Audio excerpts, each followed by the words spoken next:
Good afternoon, good evening, and good day. Good morning to those of you on the West Coast, and happy Mother's Day. Happy Mother's Day, because it is. And I know some of you are.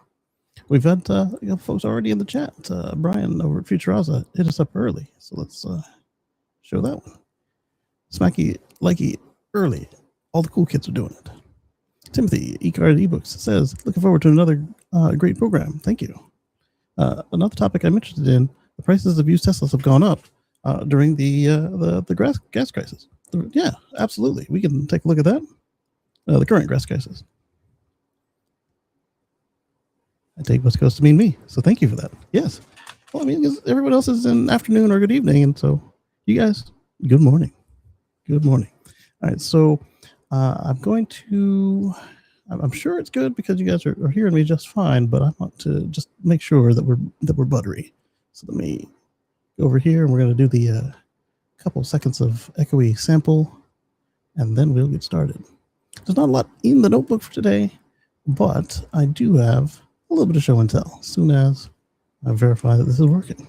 So let's go on over to unmute. Where's that at? Settings. There's unmute. Check. Sounds good to me. All right. And I still don't have the guest struts to my screen behind me, so we're on the laptop, and it wants to predator this microphone, make it like disappear, alien style. Buttery indeed, thank you. You can also ask which forces us to engage the chat. Oh, this is true. This is true. I do like that. How is it to everybody? Is it up to our usual quality standards? That's the question. And let me get my pictures ready. Let's see, how do I want to do this? I think what I'll do is I'll move to the last picture, break this tab out, and then I'll be able to show and tell. So let's do that. Yoink. And then some YouTube will start in the background, of course. Oh, no, it didn't. I got lucky. All right, so we're going to move you guys to where I can see the chat. We're going to move show and tell to where I can look at it.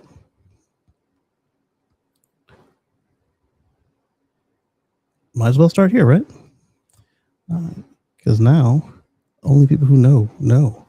And anyone who doesn't know gets to play guessing games. So let's do that. Let's do share screen. No, not the entire screen. Who knows what I'm looking at? You guys don't want to see that. Well, some people do, but most people don't want to see that. So we're going to go to, this photo. And we're going to share. And then we're going to make the arrangement look reasonable. There. Ha. Okay, so who wants to have a guess about what this is? I did give a couple hints. 5x5.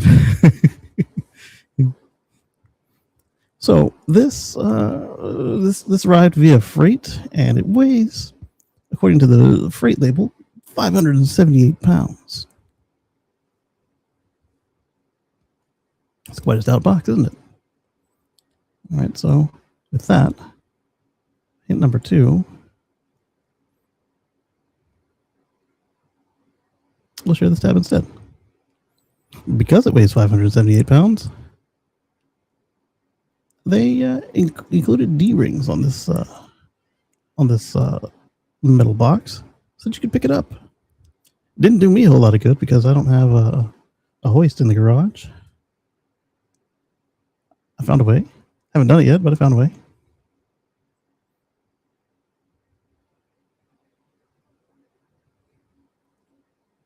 And then we'll zoom out one last time before we give it all away. What might this be? This giant box that arrived in a shipping pallet, so heavy it shipped with its own furniture dolly and D-rings to pick it up.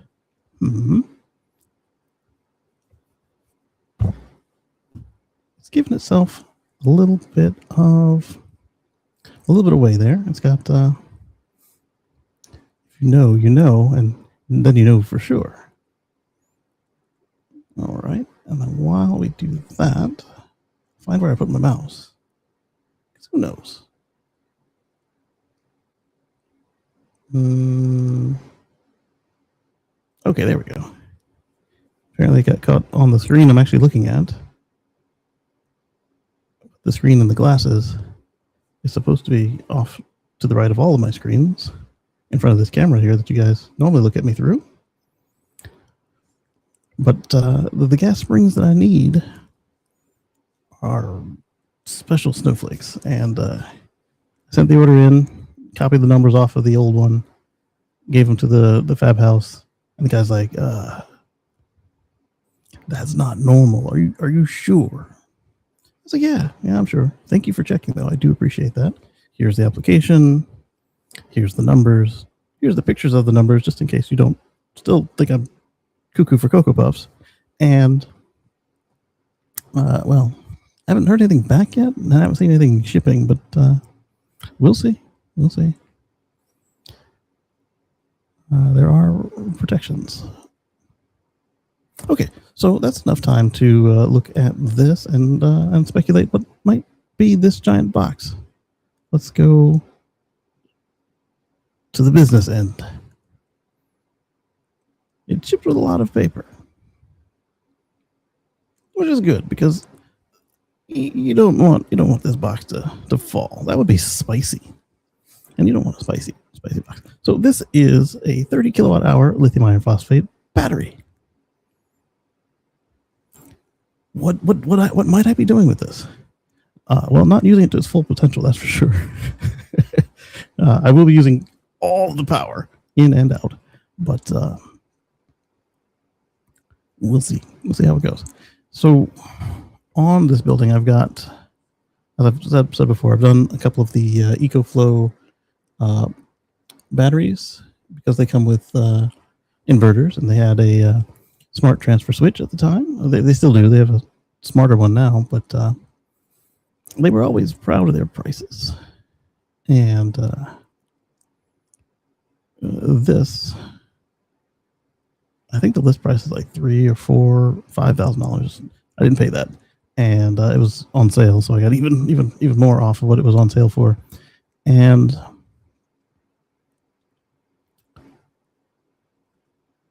so to get this much battery from EcoFlow at the time, or not at the time, today even, would be tens of thousands of dollars, and I don't have that kind of play money. So this comes from a fellow YouTuber. His name is Jehu Garcia, and they have a company called Jag35. And I've been watching him for a number of years. He started with a bunch of, well, first I got into him when he converted his VW vans to electric. I think one or two of them had Tesla components in it. And even if they didn't, that wasn't the point. It was an EV, and it was an EV conversion. And he's really into DIY batteries, and so he taught people how to do batteries. And I just never had the time or space to deal with it. And eventually, he started selling these kits where basically you just put in your own batteries and you deal with it. I could have done that, but with the special, this pre-assembled one, that's what the PP is for, plug and play. It was the same price. So why not just get it already done, right? So that's what I did. And so it's 48 volts. So it's got the BMS. It's got the ability to connect to the data, connect to a much more normal system than I'm going to hook it up to. And so what I'm going to do is I'm going to hook both of those to here on their solar ports, and they'll just slowly fill up all day, and that will take over from the grid during the 4x price period. So that way, I can stick it to the man, because you guys know I'm all about energy independence and you guys know I'm into a lot of stuff, but that's one of my things is energy independence and self-reliance. So there it is, and I'm hoping to get it done this week, but I don't know. We'll see. One, it's heavy. Two, it's a lot of wiring to do it safely. Got a bunch of fuses. Picked up a relay, so that way the charger only runs during the I think it's quarter, or at least 60% price period. And then I've picked up a new external solar box because the other two were doing the off-grid solar, the emergency generator solar, and then so during the day it would kind of stem the bleeding, and then at night they just fill up to 100% and just trickle on down. But we switched from summer rate to winter rate, and the little price island up in the middle there, it moved from right after the overnight cheap period to somewhere in the middle of the day, and it's hot. So rather than try and work through the control systems that are afforded by the older Gen 1 of the EcoFlow, so the only way I could make sure there was actually enough power in it to coast over the super on peak was to either start and stop when the battery was in use, or to charge the battery back up to 50%, because you can only minimum it to 50%, and then try and coast through, and then hope that that you've drained it before it's time to fill it up again. And that left a lot on the table as far as kilowatt hours that would then be either purchased or, worse, not be sold back from the roof, because the roof solar is at that point then feeding the house directly when it could have been consumed more efficiently. So with this, they will think that they are always getting solar all day long, even during the recharge period, but they just won't need it as much because they'll recharge from the grid, and then the solar will still be coming in. They'll turn it off. That'll allow this one to get to 100% and do the top balance before starting it all over again. And that'll be fun. I will keep you guys updated, and maybe I'll have a video on it. We'll see just how everything plays out, because I'm still making videos or still recording videos, and then the Munchkins there, they do appreciate their time. So we haven't yet had much time to edit any videos and cut them together and publish them, but that's fine. All right, so the next thing we're going to do is go to our, what I still call the notebook, even though it's a completely different system. No, don't make a notebook of that. Show me the notebook. Let's open the sidebar. There we go. Right, so that was last week's show. We're not going to mess with that. We're going to go to the new show. Come. What are you doing? It doesn't know what it's doing. Is that a share button? That's a share button. I don't want to share. Nope, I don't want to pick everything. There we go. That's goofy. That was actually 3 shows ago. All right, so now we're going to go to this show. I've got just a small handful. So let's see what we've got.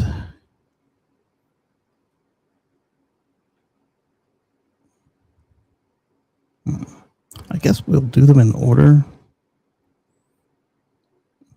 It's a smattering around the world, but it's not quite what I'm going for. Let's do this one. Perfect. And now we'll go to share this tab instead. Close the extra photos because we don't need them. Turn back on the sidebar because I like to see it. Come back here. All right, so we've got this one here. I first bookmarked it with Tesla North. Elon Musk merges XAI into SpaceX to create new SpaceX AI. Let me close the sidebar. Their site doesn't like to flow on this. There we go. New SpaceX AI brand. And SpaceX and XAI were already a thing, and XAI and X Twitter were already a thing. So let me refresh this because it still didn't load up the way I expect.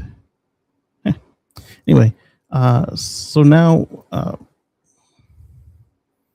This is a naming and structural deal. Corporate organization. Let's see. I want to show you guys the picture. There we go. Is it sharing? It says stop sharing. So yes. So SpaceX plus XAI equals SpaceX AI, and this is their new logo. And let's go in on specifics for this. Did I go back? Yeah, I go back. All right. So with this, this came shortly after the news that all of the first gen Colossus 1 has been rented to, or leased to Anthropic to do with what they will. And they have moved Grok and the SpaceX AI to Colossus 2 and also Tesla. Whatever they share with Tesla. They've got their own. It's interesting. Integration signals a shift into how Musk's ventures collaborate on high-end computing power. By bringing XAI into SpaceX, the company aims to streamline development of AI products, though it remains to be seen how current consumer-facing tools like the Grok chatbot will be positioned in the company primarily focused on orbital launches and satellite internet. That was interesting, and I did pose that question to Grok because I didn't mean to. I was checking something that somebody said it could do, and it kind of can, but doesn't work the way they suggested it does, which is fine. Let me see if I can go to my history. All right. I was also lamenting that Tesla needs to go ahead and shot well, because I thought it could happen if they keep merging stuff. So let's see. All right, so I pointed out that it said XAI, and I pointed out that it's SpaceX AI now, and of course, because it's tied into the zeitgeist, it took that and ran with it because it has access to the news and the tweets and everything. And let's see, how did I phrase it? You said XAI, but now it's SpaceX AI. It's a curious business for a rocket company to be in, unless you're being positioned as a gateway hit to sell corporate stuff like Claude on your old servers deal, as they pointed out here with Tesla North. And then it says, yeah, you're not imagining it. Things have consolidated. As of February 26, SpaceX acquired XAI in a massive all-stock deal, valued around $1.25 trillion, combined with the. I guess I could put this in my glasses, but oh well. I got the phone in my hand. 1.25 trillion combined for the entities involved. XAI is now a wholly owned subsidiary or division of SpaceX, and has been rebranded / restructured into under the SpaceX AI umbrella, or at least is operating that way. It says in parentheses. Grok, the Colossus supercomputer cluster, X integration, etc., all sit under that now. Why rocket companies in the AI game? And it's not that random when you do look at Musk's long-term stack. Compute and energy needs, training and running massive models like Grok requires insane power and cooling, which would be, how Tesla acquired Solar City a couple years ago. Not the only reason, and not that it didn't get them into hot water. Let's see. Starlink data and future Mars missions align with building big infrastructure, including the rumored orbital data centers. I would start with the terafab over the orbital data centers, but that could be a thing. Vertical integration of rockets, satellites, real-time data from space, AI for autonomy, Starship, Optimus, etc. AI accelerates simulation, navigation, material science, etc. With the data mode of X or Twitter, provides real-time world data that feeds training. Having everything under one roof, SpaceX plus XAI creates a closed loop. And the business angle is that yes, there are corporate and enterprise plays here. Grok APIs, compute deals. They've done partnerships like with the Anthropic on Colossus capacity. Potential government and military contracts. I do believe that they have a couple of those already. and positioning for the upcoming SpaceX IPO. It's not purely sell Claude on old servers, but it does open doors for selling AI tools, inference, custom models, etc., to big clients who already deal with SpaceX and Starlink. Plus, you've still got the ability to use them in-house with the tools. Like, model this engine, because around 15 seconds of a long test run, we get this wobble, and then if you give it the right tools, it can do that. Let's see. Classic Musk, bundle the empires so that the whole thing becomes one giant understanding the universe to get to Mars engine. Whether it actually delivers better AI or just more synergies on paper is the big question everyone's watching. Curious what part of his setup intrigues or worries you the most. Corporate angle, tech integration, or something else. You fishing for me to talk to you. All right, so that was not what I expected the robot to be introspecting on itself and its corporate structure and everything. That was interesting to say the least, and it did bring up some points that some of them I saw and some of them I was aware of but didn't think of, and that was pretty cool.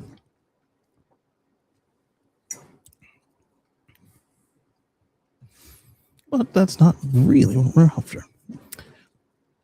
If it weren't for that, this probably would have story would have already been finished, because I was like, new name. But then there was a little more to it than just new name. Okay, so moving on. Let's open up. Unless you guys want to talk about that, you can always bring it back up. Click this screen so I don't forget. Or if you want to pop something in the chat while I pull up the next article.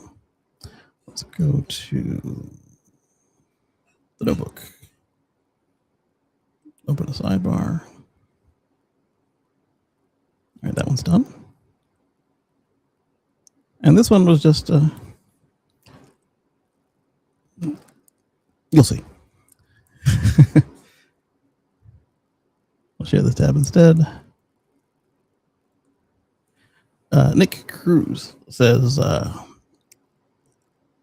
it's funny because there are people out there who think that Cybertruck owners don't actually use their trucks. And actually that is true. A giant number of Cybertruck owners don't use their trucks as trucks. But this is also true of other pickup trucks in America. This is my brother's Cybertruck.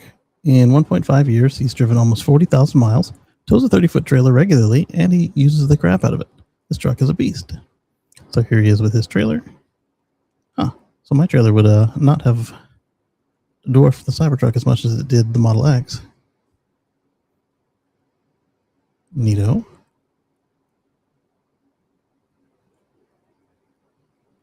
And then there it is, being all businessy. He's clearly hauled some earth with it, and it's just recently emptied it. There you go. And there's more in the thread, I think. They have no clue how capable Cybertruck actually is. Yeah, a lot of people don't. Godzilla. I don't really get the continued emphasis on leisure versus work. Most light trucks, regardless of the brand, don't do a lot of real truck work. Fleet and business owners, or business-owned trucks accepted. I don't believe anyone has made a study on Cybertrucks versus others, but I would expect the percentage of work versus leisure duty for trucks owned by private individuals would be the same for either. I don't know about the same. I do imagine they would be very close. Those who own heavy-duty trucks, F-250, 450, etc., have purchased them to do specific tasks because they're not a lot of fun to drive and cost a fortune in fuel and maintenance. That is also true, although there are some folks that are compensating. Brian says he's catching up at 2x. I was over at the 1.5x for most items after Brian got me into it, and then I bumped up to 1.75, and I found this week I've been watching most of my stuff at 2x. I'll break it down to 1.5 again, though, if it's full of accents that I'm not working with daily, or if the material is just super dense. And then sometimes I'll break it down to 1.25 if it's something I need to study on. wonder if I'll start doing my nonfiction ebooks that way. I might. The fiction ones, you can't, because that pacing is part of it. I mean, I guess you can if that's what you want, but I don't. I look at them as like movies. Johnny says, I don't understand the not a real truck comments.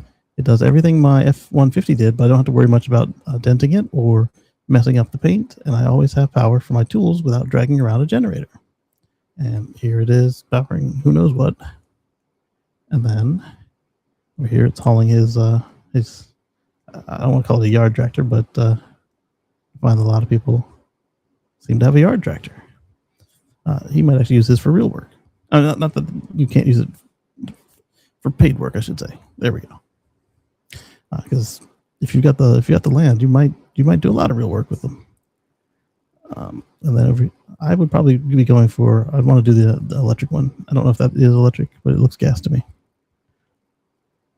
And there it is, doing work, real work. Look at that. It has tools, it has music, a lot of music. Got a big JBL there, a medium JBL there, a lot of saws and other power tools. That's also pretty cool, though. You can go back to corded power tools. Marco, hi baby. How are you? Yes, she's happy to see us. Yes. Okay, so yeah, you could go back to corded tools where it's cost effective, or you get more power output because you have a giant battery pack right there. You don't need to have the super mega boost battery because it's just unnecessary. Assuming that you can use the truck as a work platform like this. Let's say, or set up your sawhorses right next to it. And then there he is with filling up his Bobcat with diesel.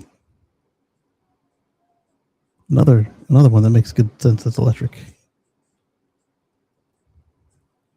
All right, let's see. I wanted to see what these 3 comments are. It didn't automatically unfold them, so it could be trash, but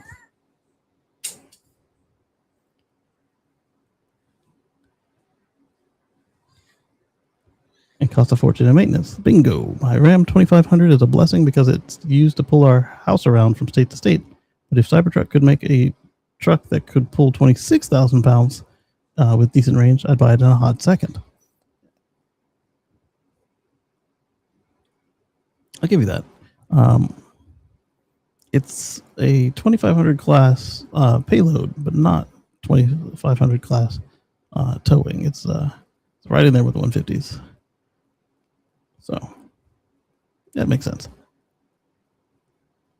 Ours pulls our home better than any other truck I've owned it, including a 1-ton diesel. 4-wheel steering makes hitching and parking a dream. It's just a smaller home. And then he's got a picture. Cool. Yeah, that's kind of the way I'd go. I'd go with core wheels. Excuse me. And, well, not that, because it doesn't do it the way I want to do it, but something that size sounds fun. All right, let's see. Obsessed with ours. We use it for welding, construction, landscaping, art, sculpture, polishing, etc. Even our friends borrowed it to an outdoor catering gig and powered their 5 shaving dishes. Shaving dishes. I'm not familiar. Shaving dishes. Like the Brazilian meats, you're shaving that way, or I'm not familiar with shaving in terms of food service. Unless it was serving dishes, which is fine.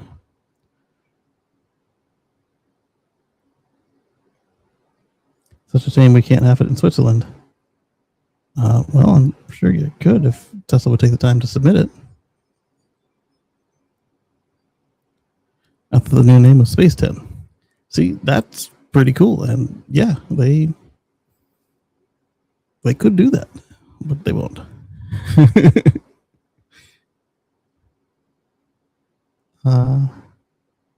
Let's see. Some more pictures of it at work. Mr. Chill Dog says there are 2 of the 4 trailers I routinely tow with Cybertrucks. The ignoramus saying someone towing with Cybertruck is an anomaly is blind to the world. I see Cybertrucks doing work all over the place. This posts all over X with pics of Cybertruck at work. I've seen a mixture, just like I see with regular trucks, where they are or are not doing visible work. That's a little hard to tell with Cybertruck because it's got the tonneau cover, so it could be doing payload, and you would never know unless it was dirty. So there he is pulling a cargo trailer. It looks like is that a robot dog? I'm going to open image in a new tab. We're going to go to the new tab and we're going to zoom in on this thing because I'm intrigued.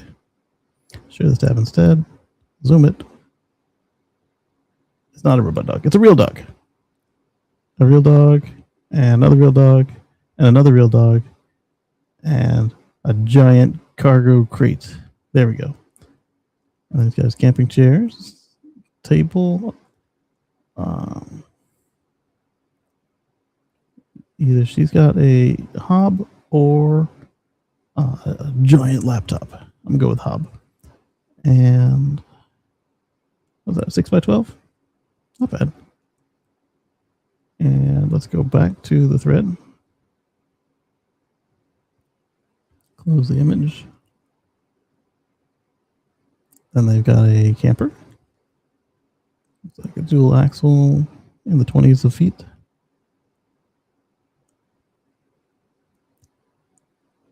Well, my 2026 F450 Platinum Plus is better. My brother has the Cyber Beast, and the only way the Cybertruck wins is 0-60.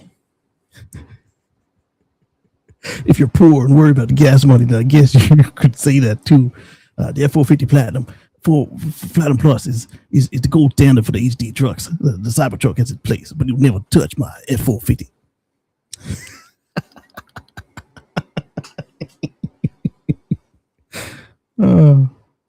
All right, then. It can't do the same loads, but it's not rated to, and it's not intended to. And if they ever figure out the price to content ratio and get them ordered out like they want, they will prove what they want for an HD truck and be able to deal with that as well. Or the semi is picking up. Those are easier to repurpose into another platform. Those are 2 different classes of trucks, though. It's like apples versus oranges. Both trucks are just made completely different purposes. Are you trying to say that nobody should compare apples and oranges while talking about fruit? That's 1,000% what I'm saying. Totally. Well, they are the same price. Why are you struggling with comparing 2 pickup trucks that cost essentially the same? Well, let's see. What do you mean by they cost the same? Because when and what? Because Cyber Beast is it's not the same thing as a 450, unless you totally charted out that 450 to include all the checkbox.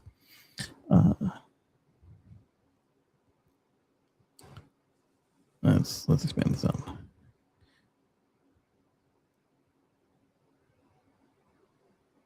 Yeah, so he's back to apples and oranges again. So they cost essentially the same.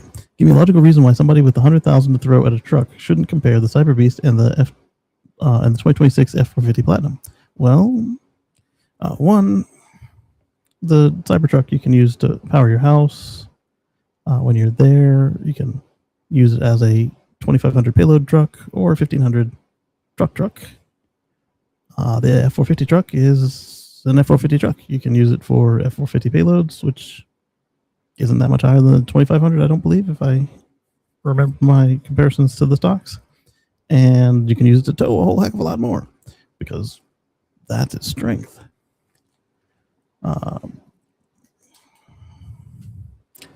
Unless you're just like totally compensating, you don't haul that around for pleasure because the operating costs are not such that it makes any sense. Because literally, you could take a 2,500 if you were just trying to show off, and then you'd spend a lot less in diesel. And maintenance. Yeah.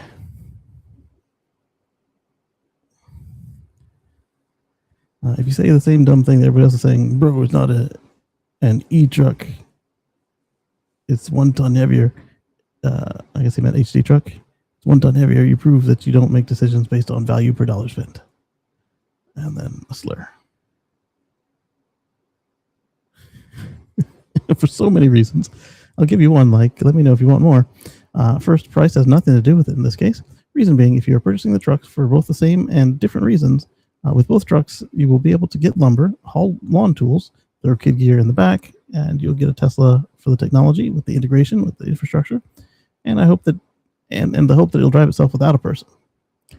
You get a 450 when you need to carry a full bed of stone, haul a gooseneck trailer. I still don't contend that there's any reason you can't haul a gooseneck trailer on Cybertruck. All you need is a proper hitch, and nobody's made one yet that I can tell. But not just a proper hitch. You either have to push it further back on where it rides, or find something that doesn't collide with the buttresses, the sails there. But if you had something with a good geometry, I think that there's nothing stopping you from using a fifth wheel on that. I don't recall anything in the manual saying that you couldn't.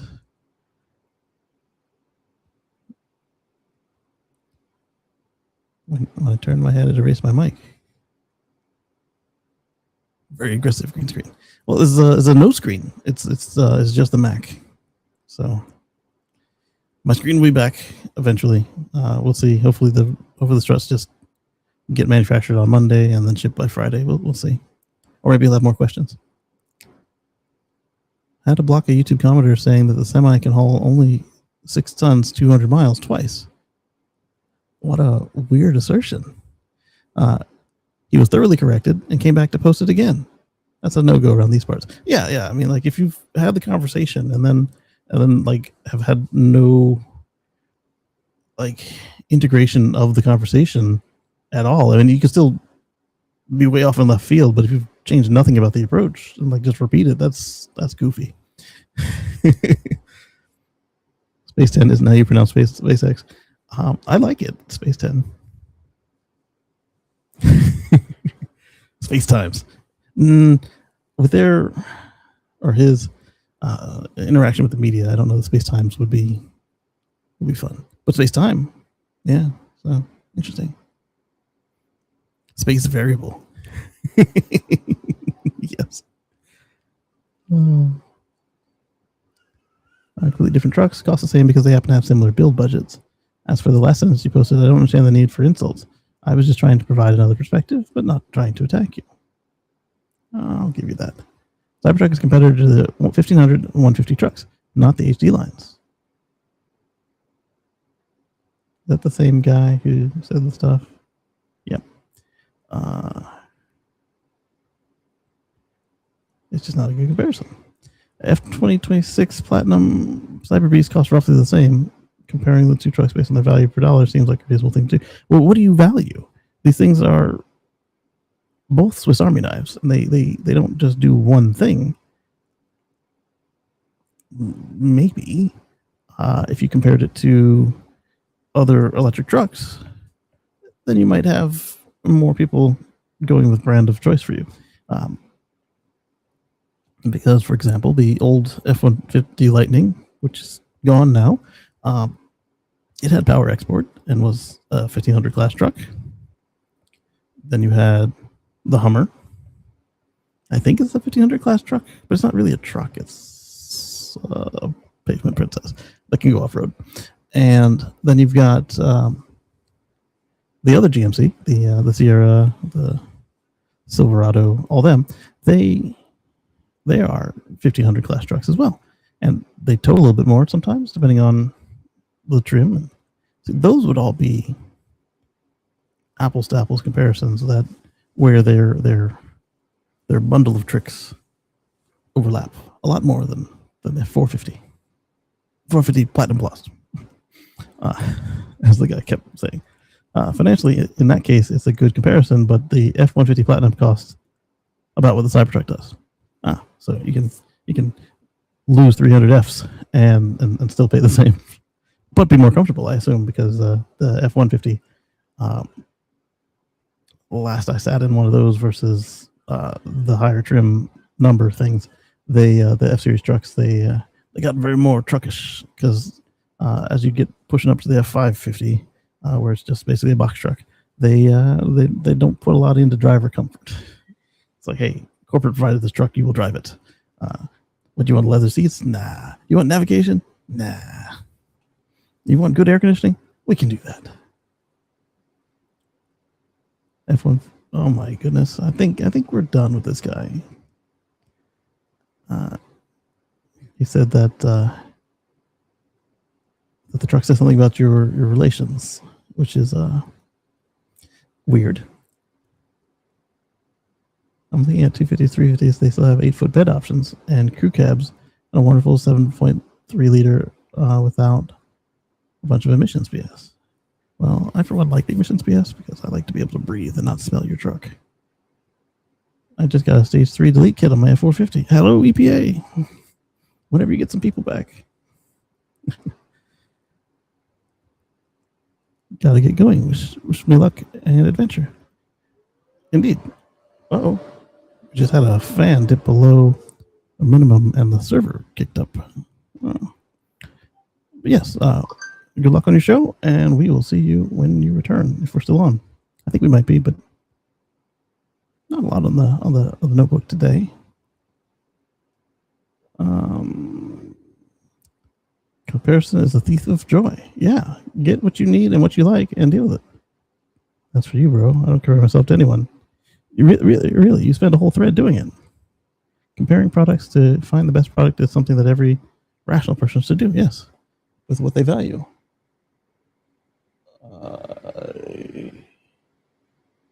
Okay, so the stream is still going on X, but I didn't see if anybody popped in or out. I can see it out of the corner of my eye, but nothing caught my eye. So if I missed you, I'm sorry.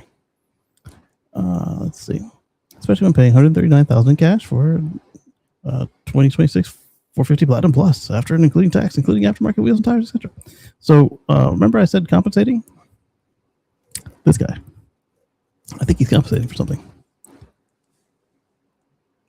I mean, he may have a job for F450, but with the stage 3 delete kit and the wheels and the chrome and the slurs and insults, I imagine that he's compensating for something. He feels emasculated or small or inadequate in some way that the truck is supposed to make up for him. How's FSD on the Ford? He says it's not good. I do like driving, so I don't mind. FSD is not for drinking and driving. My goodness, what is up with this guy? Interesting. Having said, if anyone drinks, they may not drive. They should. What? Anyway, Brian had a fever a while back. Can you believe a virus could make my body mine Bitcoin? Yes, I do. Although I don't know how to get it out. But it sounds profitable.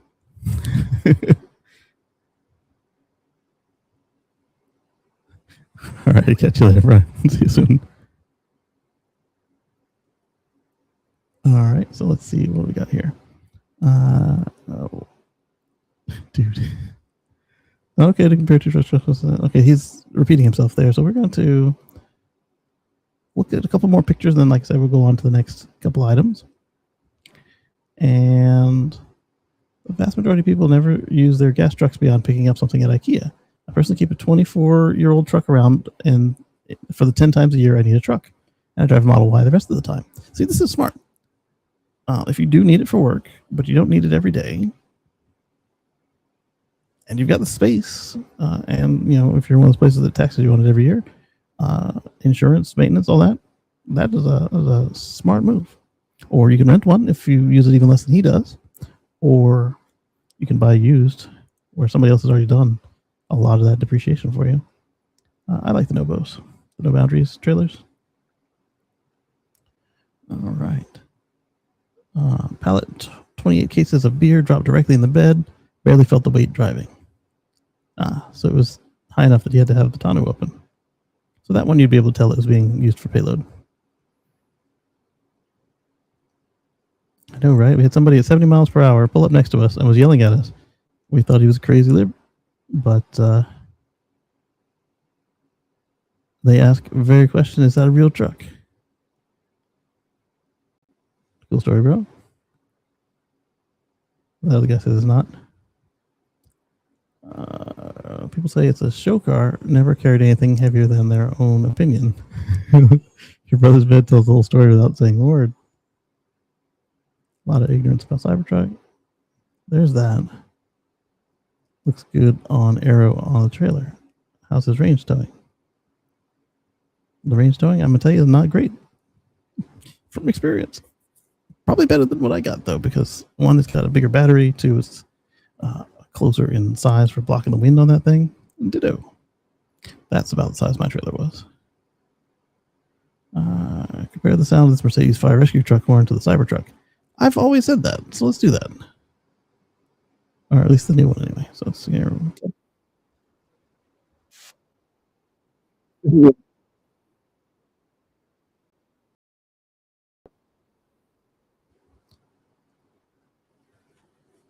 American rescue trucks sound like the Cybertruck. They may still have the meet available, but their siren horn sounds like the Cybertruck. Let's see. All show, no go. More like all show and all tow 40,000 miles of trailer drag in truth.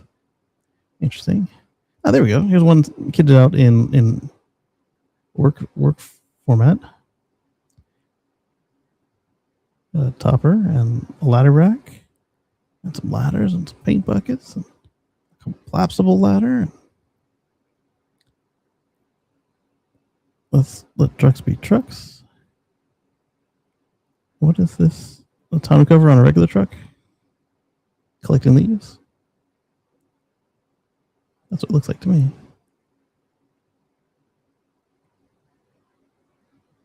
Or is this a competing EV truck with a trunk full of mulch?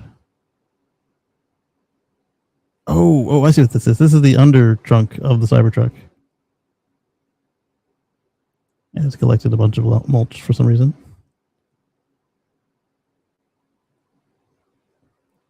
Well, that's what vacuums are for, I guess.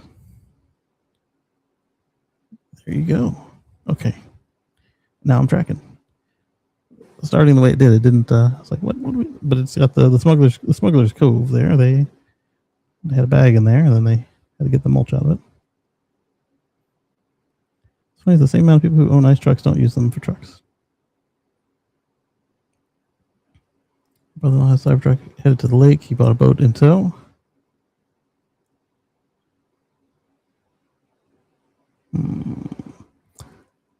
Truck said, good to go. Can make it there, no problem.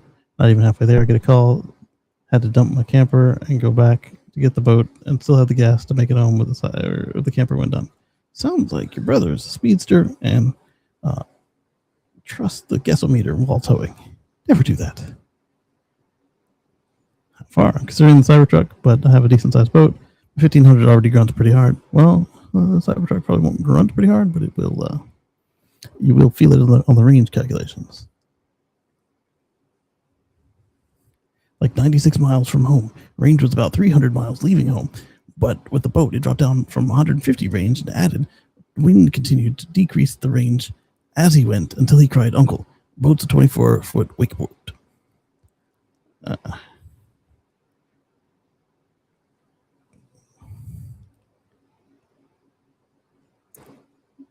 Just sounds like you weren't doing it right to me.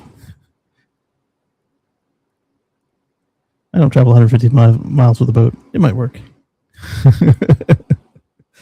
Yeah, we live in BFE and travel even further in BFE to be away from everyone, so charging options are less than ideal as well. Well, sounds like some choices you made. Choosing what suits you best is the most important thing. Yep. All right, I think maybe one more round and we're going to go on. Checking the X chat, touching the screen.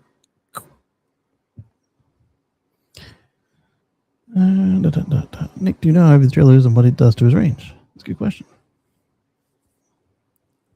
That's true. I've seen Cybertrucks being used as construction vehicles. It's a working beast. My mom sent me a picture of a bunch of them doing work over at Starbase.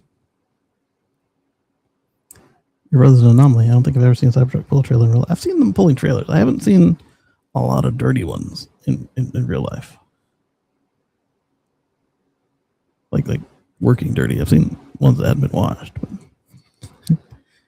just be careful about range when towing. To have to stop and drop the trailer while you charge so you don't block the aisle. MrSupercharger.com says this is a problem that will take care of itself eventually. If I get a Cybertruck, I'm going to abuse the hell out of it. Love to see it. I got a beat though. It's got a Cyber Beast with 51,700 miles and Foundation Series. Full of hay. Throwing a nice, what looks like, is that an ATC trailer? Either way, a nice Vino's aluminum trailer. Aluminum? It might not be. It might be steel. That looks steel. Anyway, moving on to the next thing in our list. We got our Cybertrucks. Got this on Reddit, which is what? Oh, this one intrigued me. I'm going to share this tab instead. And thank goodness they changed it. And when you click into it, what's circled is it says traffic aware cruise control and auto steer included package. There was a brief moment where it was just calling everything FSD included, which is not helpful. This is more descriptive, tells you what you're getting. So it's the full self-driving computer 3. And yeah, there you go. Let's look at the comments. There weren't many of them when I was in here before. They took away the minimal lane change for me a long time ago. Chill mode just hogs the second lane from the right and goes slower than everybody on the road. Chill mode is too slow to respond to traffic. Tesla lets us choose the exact driving speed. Okay, so speaking of FSD,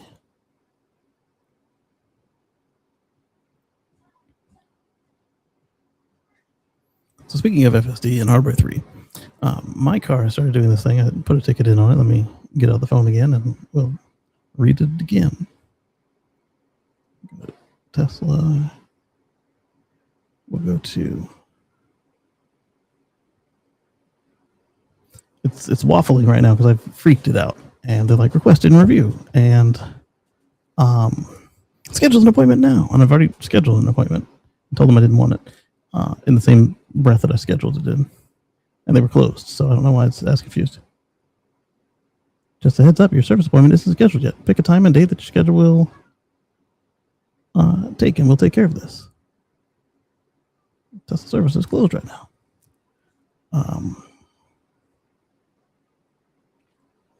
Oh, your request has been reviewed. You can now schedule your appointment in the app. I don't want to see you guys.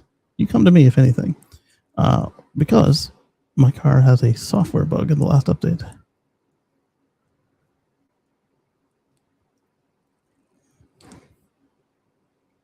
Request details. All right, services, something else. The customer says something else. When full self-driving attempts hard acceleration around 200 kilowatts displayed on the dash, like merging onto a highway, it disengages with red hands, throws the pedal DAS node missing, error even though the pedal works, and stops showing cars, signs, and lights, but does show everything else, the road, the parking islands, that sort of thing, parking spaces, lines. Camera still function. This started after the last update. To restore normal function, I must change the wheel size twice or power cycle the FSD system. Please investigate. And then I put another item for full self-driving does not work as expected. Customer state. So somebody did look at it. No, they didn't. Sorry. I thought because I had a comment that I had to put in on the second item, and it didn't let me give them a text. So that one says self-driving does not work as expected. It's this intermittent or permanent. I put permanent, and then I went to chat.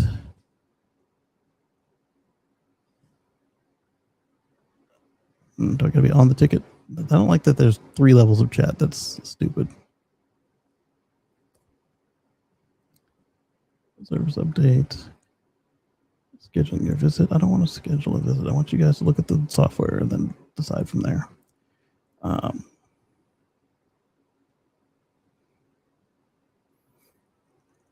I'll wait till Monday when they're open, and then if nobody contacts me, I will. I'll schedule it for stupid early, so they got to look at it, and then they'll want to move it back on their own when they read what I wrote. All right, so let's view the request. Puts me back there again. Check back soon. Drop off. Pay summary. Text. I don't know. I got in that mode where it lets you send the text, but they don't actually attach to the ticket. Or they do, but not where you can see it. So anyway, the second item is that when it's not busy failing to accelerate and stay in control of the car, and 200 kilowatts is a lot. That's like going from a standstill to highway speed in seconds.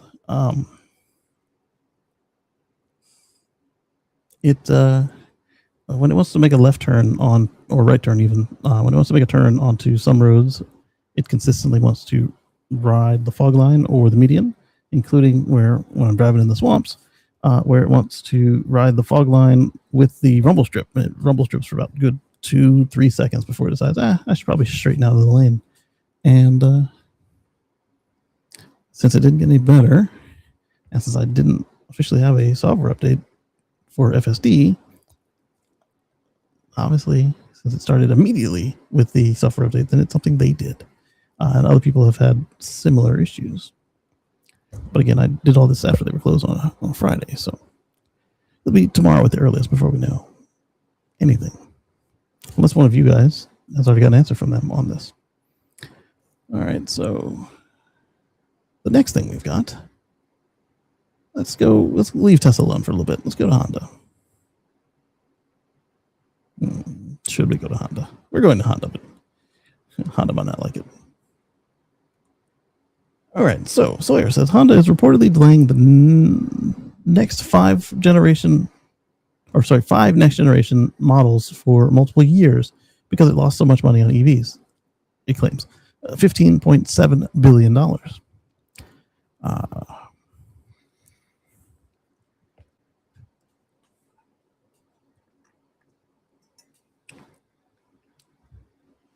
Look, we know the Japanese legacies don't actually like EVs, but what did you do to lose $15.7 billion on EVs? Aside from not try to make them succeed and then quit after being already ready to come to market on the Fila. And then talk about how you couldn't compete in a press release. Is this guy testing out the golden parachutes at Honda? Because we talked about their press release a couple weeks ago, and this is pretty bad. Because now not only is it affecting their EVs, which they didn't want to do, it's also affecting their combustion vehicles and their hybrids. So let's take a look here. These vehicle redesigns have been delayed. The Honda Odyssey currently came out in 2017, delayed to 2030. They're lucky it's a minivan, and the people who need them anyway. Wow, 2030. That's over 10 years with the same design. I'm sure they'll refresh the bumper and the headlights because that's what they do. But wow, Honda Accord also delayed till 2030. And as a mentor of mine and I always joke, everything at Honda is a Civic or an Accord. And then we later added the Fit. Everything at Honda is a Fit, Civic, or an Accord. The Odyssey is an Accord. Stretched. The Acura TL is a Euro Accord. The Acura TSX is it waffles a bit between the Civic and the Euro Accord in my view. Anyway, the Honda HR-V, which is a Fit SUV, delayed till 2032. the Acura MDX, which is an Accord because it's the Pilot, smaller. It's like the Pilot is a stretch MDX. It's delayed till 2031. The Acura Integra delayed till 2032. We're in 2026. They've basically skipped a whole cycle because the way they handled the EVs and spent on them, they say. So Honda reportedly weighed cutting the Odyssey from its lineup for a brief. Well, that would be stupid. Cutting the Odyssey from its lineup for a brief period until the hybridized model arrived, but decided against it to prevent customers from migrating to other brands. Yeah, that's why it would be stupid, because there aren't that many minivans, and the people who need them still need them. So if you stop making the Odyssey, they would go straight to Chrysler, Kia. Who else? I think that's them. Chrysler, Kia, and the Odyssey. So yeah, they'd be giving it up. So it was a smart move not to cancel it. They've canceled the Prologue EV, which we already knew about. We talked about at the end of this year, just 2 years after it was introduced, which means that starting in January of 27, Honda will no longer have any new EVs for sale in its lineup in America. The company also recently announced that it's exiting the South Korean car business after 23 years because it can't figure out how to compete there. Tough times for Honda. So why haven't they replaced their leadership yet? They gave us that awful letter from a couple weeks ago. And that was bad for North America. And now you're saying you can't even do South Korea? They're not that different culturally from you guys. You're neighbors. I mean, they are different, but they're not that different that you guys can't figure it out and work it. I mean, wow. Although the Koreans do enjoy a good EV, while the Japanese, the Japanese legacy companies versus the Korean legacy companies, one likes EVs and the other does not. So there's that.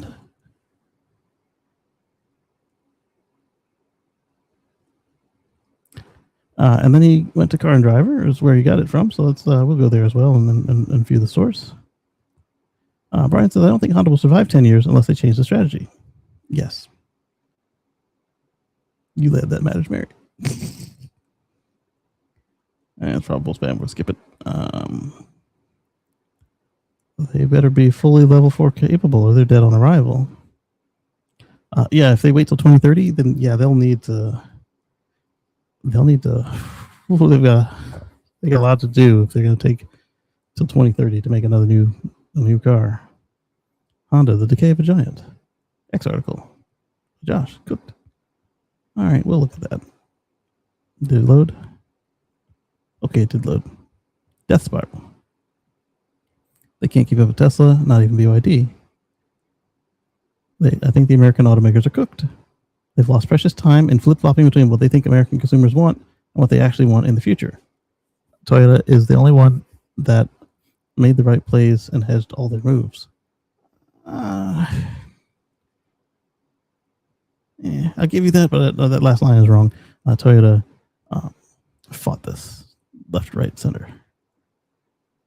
And they're still kicking and screaming, but they're at least finally putting some of their might into doing it right. Where did the money go? It didn't go to engineering or designing an EV, and surely did not go into building an EV factory. How did they lose $17 billion? And why don't they have a $100 billion war chest? They've been in business for 100 years. But all the big automakers like Honda were supposed to crush Tesla. In fact, they've proven an inability to adapt and change profitably. They have once again proven that disruption isn't really born from the new market entrants. It's born from the opportunities created by inept incumbents. Yes. The only market where Tesla actually is still relevant is America because you guys can't get the superior Chinese EVs. Maybe you missed this. Tesla Model Y was the top-selling passenger vehicle in China in 2026 with 39,827 retail registrations because of beating all EVs and ICE models. It outpaced competitors across sedans, SUVs, and MPVs.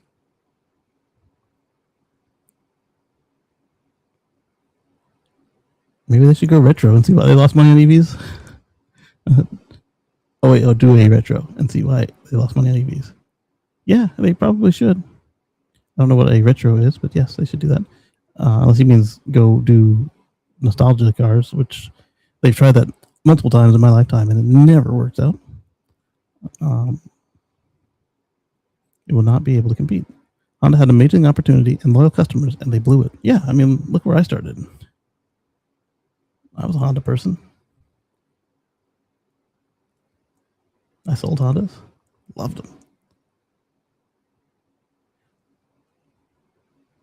How has Honda lost money in EVs? They released one in North America, and it's made by GM. Two, because the one they canceled really, really early. That's what I'd like to know. Yeah, I don't get it either. That's why I kept saying they say. And it's also they didn't sell enough to lose that much. They weren't building their own packs or anything. It sounds just like an excuse.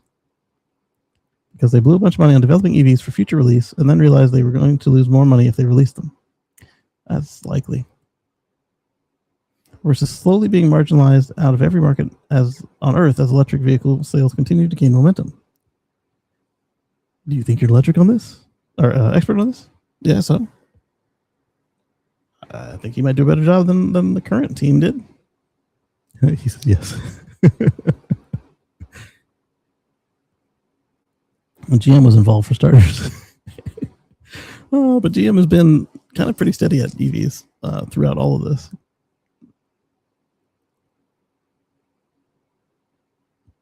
Not good, but kind of pretty steady. You know, at least Ford was smart and very transparent in their EV operations. Okay. Interesting. The legacy brands are going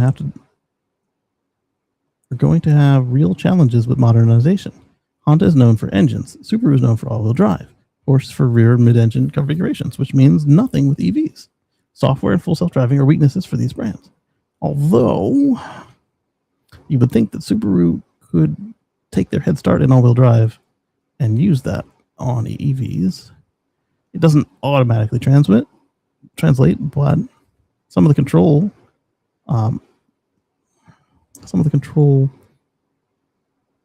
scenarios, the methods, the theory will track, except that, it's a lot faster to respond now. Feels like Honda is in survival mode right now. Delaying core models to 2030 and beyond while pulling the plug on the Prologue EV is a huge signal that the shift to electric isn't going the way they hoped. If they disappear from the US market in 27, getting customers back will be brutal. You thank the politicians for this. Zero plan to exit EVs for what he felt was an existential threat to the auto industry. He made these companies lose billions of dollars along with his tariffs. We were doing just fine prior to and should have left it all alone. He has good points there. Got rid of the subsidies. Well, that's not all he did. The only reason EVs had any success at all is because American taxpayers are subsidizing them. No. Let's try with EPA. Until the last admin required strict tailpipe emissions by 27 per fleet from a car manufacturer. It's forced them to add EVs to add the fleets to meet new regs. Then they had the $3,500 tax credit to subsidize. Okay, well then, why did they fall on their face after that? Credits are gone. Teslas are staying just fine. Legacy Auto just sticks at EVs, sucks at EVs. I guess not all the credits are gone. Taxpayers are still being robbed to keep the petroleum industry afloat. Yes. Yes, we are. I don't know what you're on about. Tesla's example are the best they've ever been and the best price they've ever been. Still a ton of demand for EVs here. This is on Honda. Then why is Tesla succeeding? Not succeeding as strong as they were, but they're still pretty darn good. You said Legacy Auto could just copy what Tesla's doing. Turns out you're all wrong.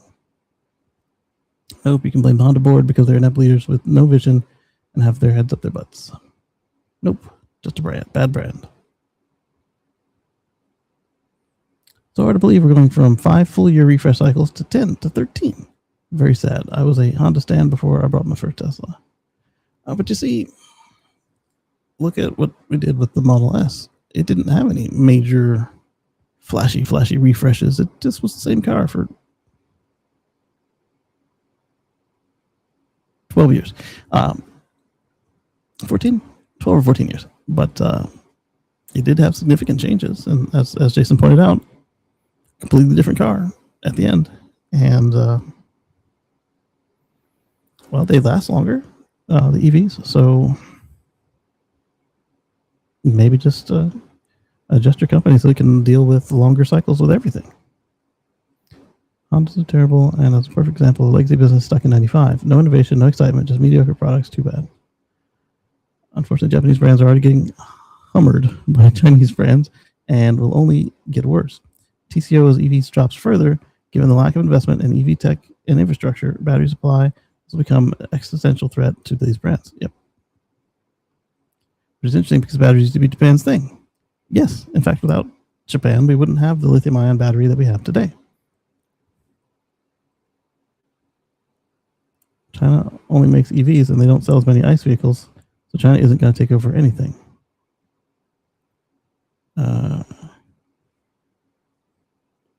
ICEs are dead. They don't know it, but they're dead. Sad for the company. They gave so much joy in the early 2000s with VTEC. When it kicks in around 4,500 RPM, pure joy. This was major. We've owned multiple Hondas, including multiple Odyssey vans. I've only had Civics. I had three Civics. Civic LX, Civic Hybrid. Then I jumped to the Chevy Volt. Prior to that, it was Prius. Let's see.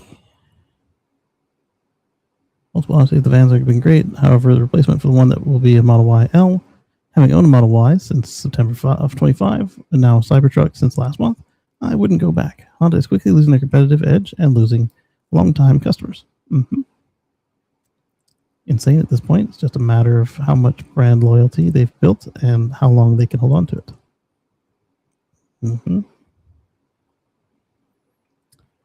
Just when I got my driver's license back in the 80s, Hondas were hot tickets, and the VTEC hot hatch Accord with a flip pop up and down headlights, reliable engines and transmissions.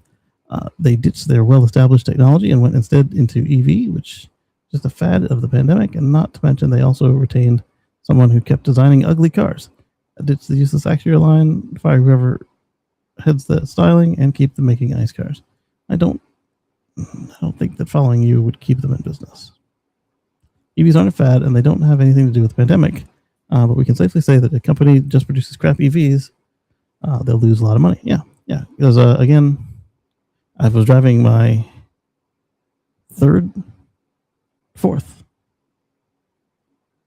factory plug-in at the time that the pandemic hit. So yeah, no, not a reaction to the pandemic to create these. Right, I found $6 a gallon gas. I love my K20 as much as the next racer, but EVs are the future. Interesting. Some others do have them.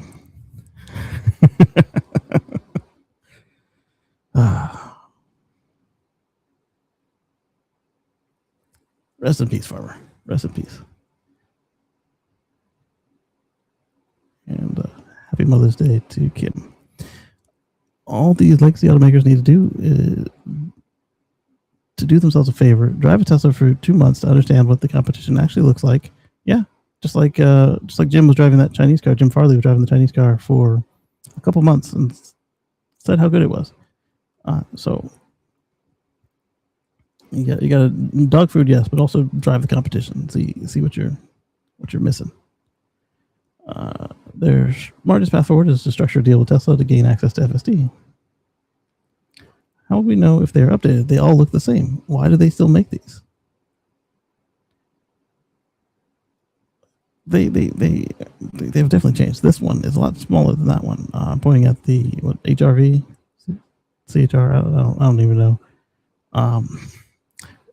Compared to the MDX, and then we've got a launch Odyssey for the States, like 98, 99 Odyssey, because that's not a sliding door. That is a swing out door. to get around the chicken tax. And then that is appears to be a Prelude Gen 1. They do not look the same.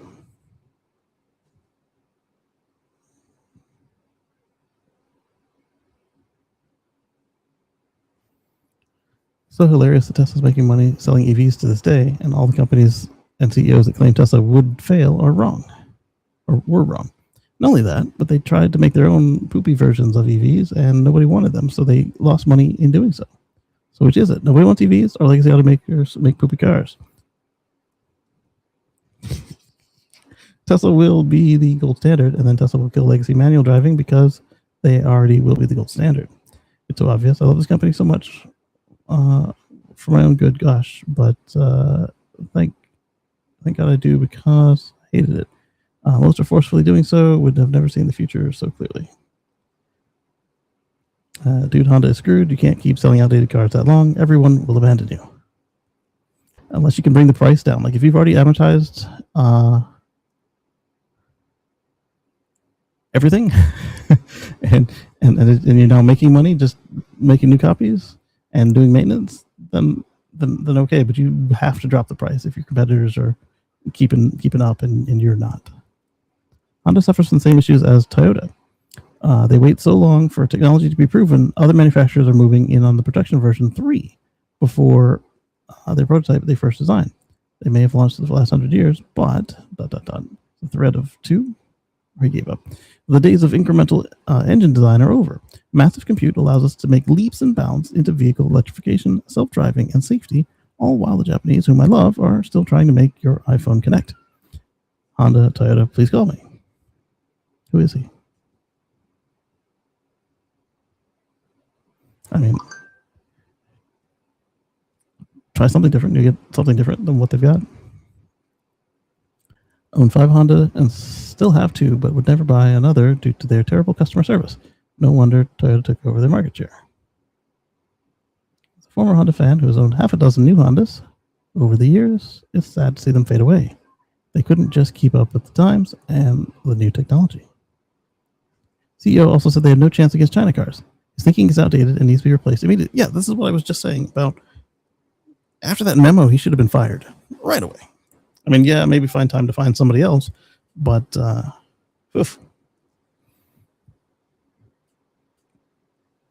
when your official corporate stance is a memo to the investors, to the world, that you can't keep up, can't compete, and then your next thing is to cancel all your next products. Ooh. Honda, very simple.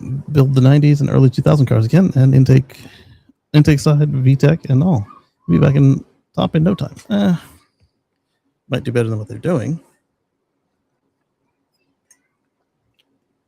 especially with those fuel economies, but don't know if they could make the safety standards and still get those fuel economies.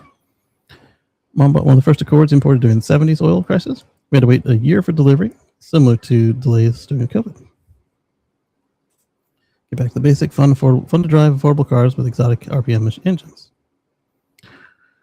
I like Honda, but Tesla should try to steal their business while they're down with a large SUV for the family minivan segment. Instead, they closed their SUV. So, yeah. So they ended up incurring $15.7 billion in losses. All right, that's enough of beating on Honda, but I was just reading the room on that one. Now let's see how we're doing with, make sure we can touch this. There we go. And then we come on over to, oh, I say that. Let's see what the article said, the 2 articles, and then we'll go on. Share this tab instead. Honda delays 5 next-gen models till the 2030s. A $15.8 billion hit from canceling plans.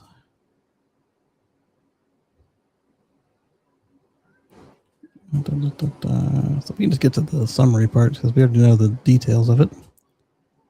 Acura is pushing back the next-gen MDX till 2031. And we already talked about the Integra 2032.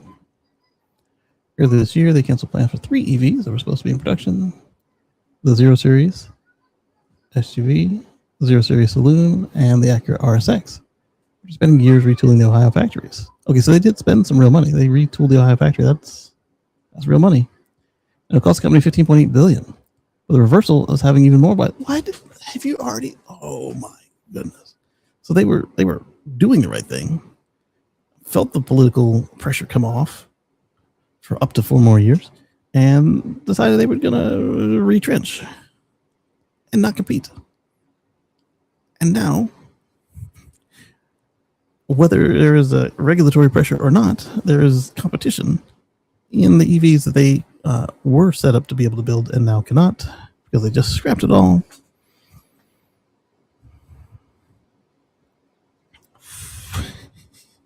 I wish I could fail upward like this. Automotive News says it received a supplier memo that shows production of the Odyssey, Accord, and HRV, as well as the Acura MDX and Integra, to be extended into the next decade. Honda representative told Car and Driver the company cannot or won't comment on future product plans, but said the brand is very confident and excited in our future product strategy that involves plans to advance our award-winning hybrid technology to more models.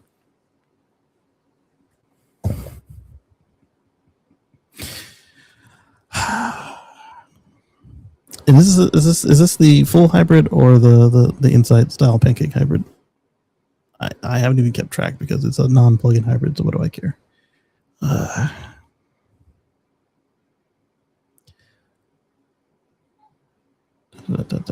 Decided against to prevent customers from. Yep.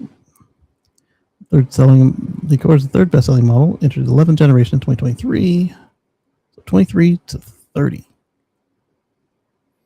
It's not as bad as the others, 18, 17 to 30. Oof.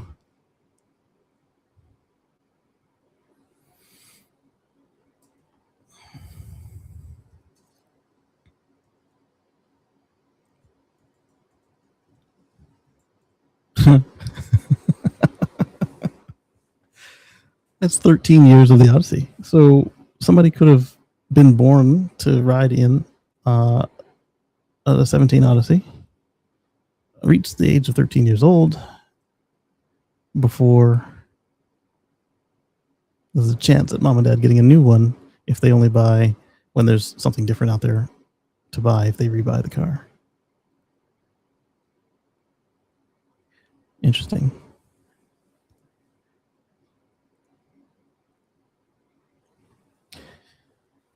I'm not saying not changing is the styling is not changing the styling is bad, but not changing the car at all is.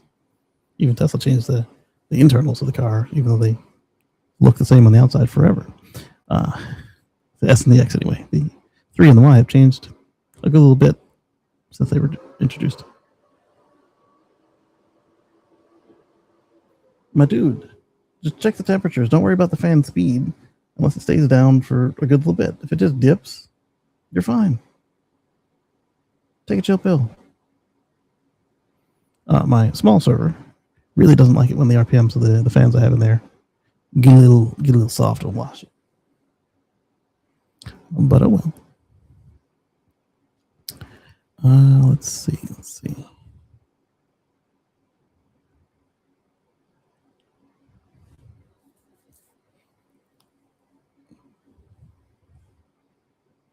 I think what really did it though is that when I also installed a new thermostat in the house.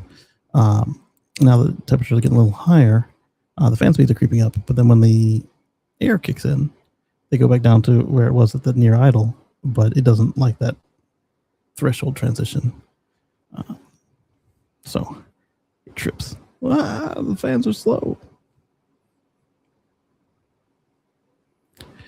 Honda HRV finished 25, right on the heels of Accord. Situation at Acura is even more dire. Yeah, because Acura was always. I worked at Acura for a little while too. They never got what they needed. The brand has already set up to lose the popular RDX for a couple of years since Acura had originally intended to replace it with the electric RSX, and needs time to be ready the hybrid 4th generation model. Yeah, because what everyone wants to see in the middle of $6 gas is cars that don't get any better gas mileage than they ever have. And a hybrid is marginal at best at the gas mileage. Today's hybrids versus what's already out there, especially compared to the MPGe. Integra will see its life cycle extended by 3 years, which it was supposed to be a temporary thing. Interesting. Production probably set to end March 32, but no successor is mentioned in the document. That's because nobody's going to want that type of car in a full generation.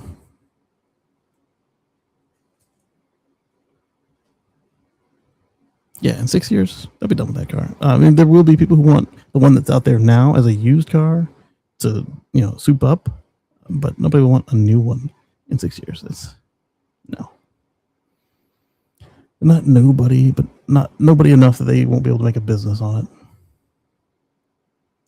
This EV miscalculation is going to cost Honda Acura big time. This is a major misstep. There are enough exciting things in the parts bin from the past that they could create some noise in this lull period if they were smart.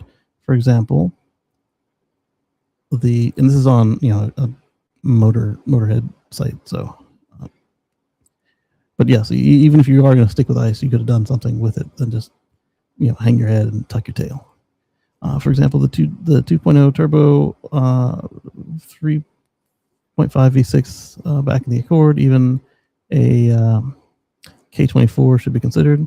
Clear out the CVTs for the 10ATs or even 8 dual clutch transmission. Some new skin on the outside. Some of the models, there's some things that can be done now that the government regulations are relaxed to freshen things up.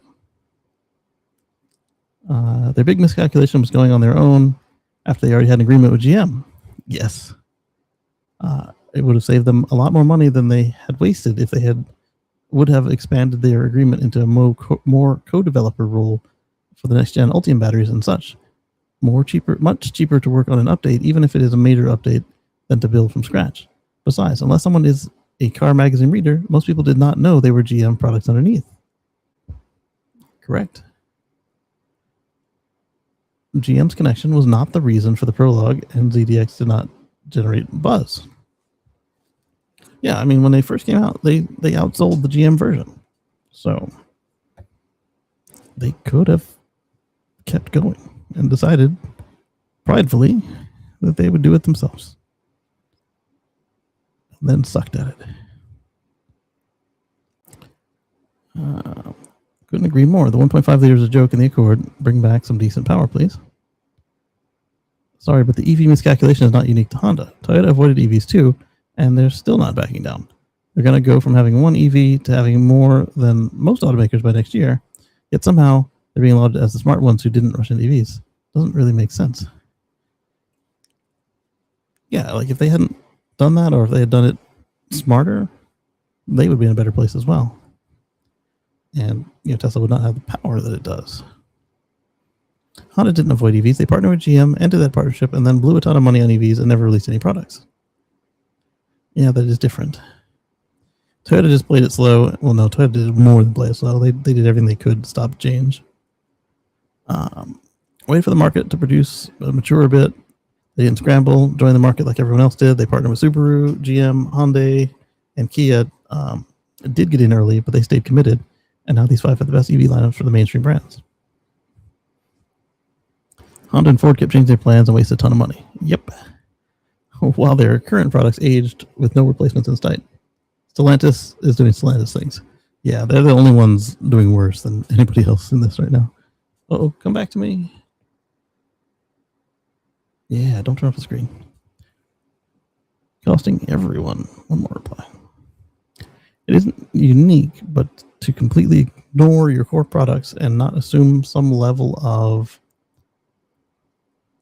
backstop is irresponsible. Honda dipping their toe in with GM out of the gate masked how much it was directed to EVs behind the scenes.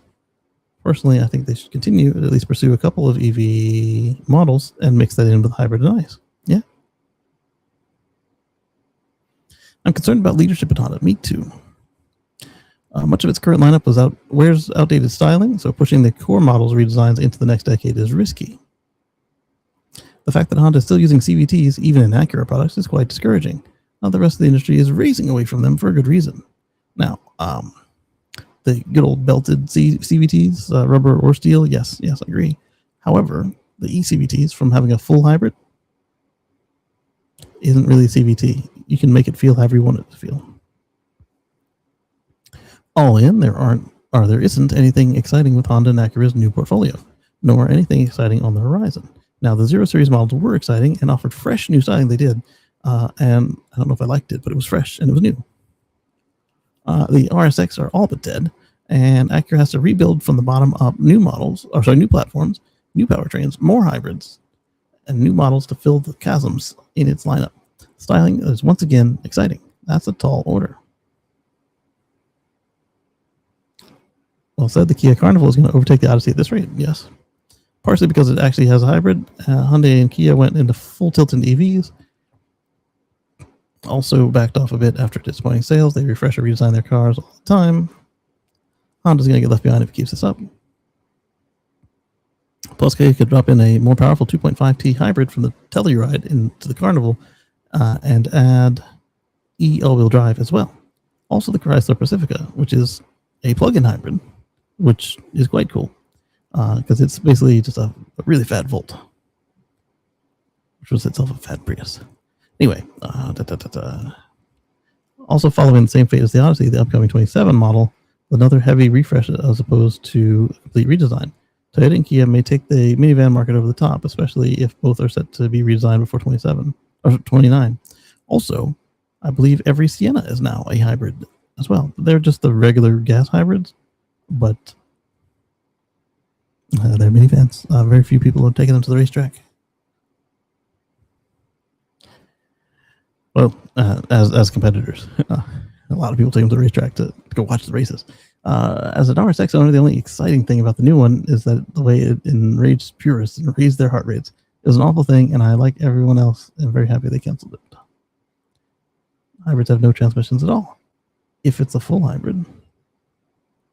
Integra, non-hybrid, Accord, Civic, CR-V, HRV all have CVTs. Probably won't make it to 200,000. CVT, for all the hate they get from enthusiasts, I don't have any bearing on sales. Nearly every top-selling non-truck vehicle here is a CVT. All the weaker non-performance Toyotas actually use CVTs, so non-GR Corollas, Camrys, and RAV4s, all RAV4s, and well, the Prius is not. Again, the Prius is not a real CVT. It feels like one, but it's way better because it only has a few moving parts. Highlander and Crowns use their non-max hybrid systems with Honda. I think everything up to the Passport CVT or direct hybrid drive. Subaru's exclusively CVT unless it has a manual. I think even the Auto WRX CVT is faking a normal auto. Mazda primarily uses normal automatics aside from their Toyota-based hybrids. It is true that Nissan and Hyundai Kia are moving away from CVTs. Both of these brands have reliability issues with their CVTs, which may be why they're moving away from them as well. All right, that's enough on Honda. Let's go on. Sorry, I got into it. All right, we'll share this tab instead. And before we get there, I'm going to look at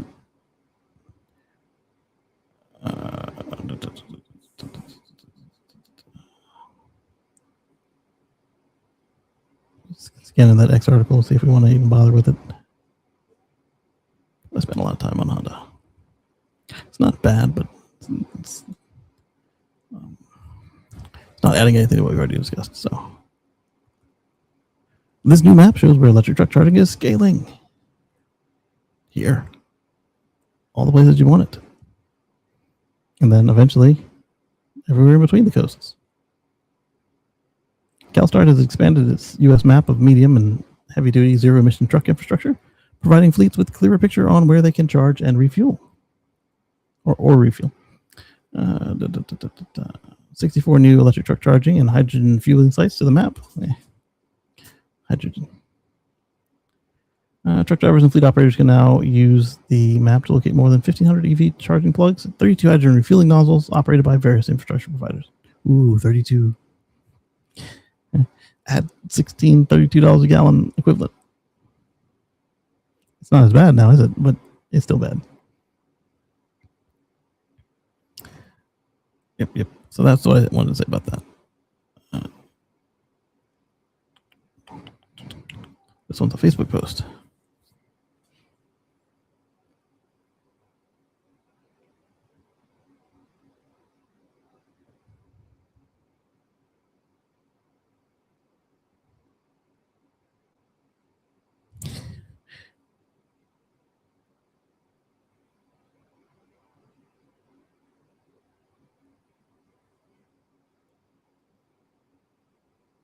Yeah, interesting. We had a little side chat there, and we'll minimize that, and then we will click here, and then I'll share this tab instead briefly. Philadelphia is granting Brooklyn startup its electric exclusive license to install up to 1,000 curbside level 2 chargers, targeting the 60% of households without off-street or without off-street parking because they park on the street. And here they are plugging in a street charger, which was brought to us by Nax because we took the Type 2 connector for the pole side, and then we have either J1772 or Nax on the car side. So that's pretty cool.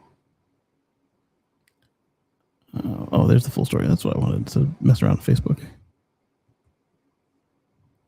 China has more charging stations than gas stations now, and 200-mile-per-hour electric bullet trains cover this entire country. We should get to lead in the world.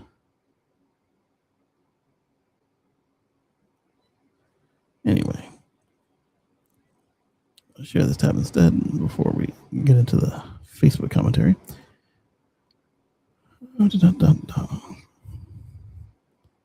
City Council member Michael Driscoll, chair of the Transportation Committee, introduced legislation on behalf of the City Council President Kenyatta Johnson to authorize the deal.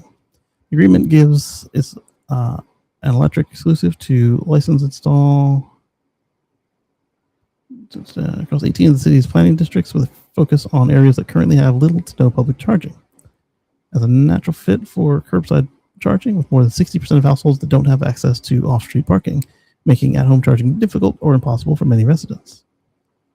Yeah, I always say multifamily housing, but I also forget sometimes people who aren't in multifamilies but are in just cities that aren't made for keeping a car at home, like in the house where you can charge it easy.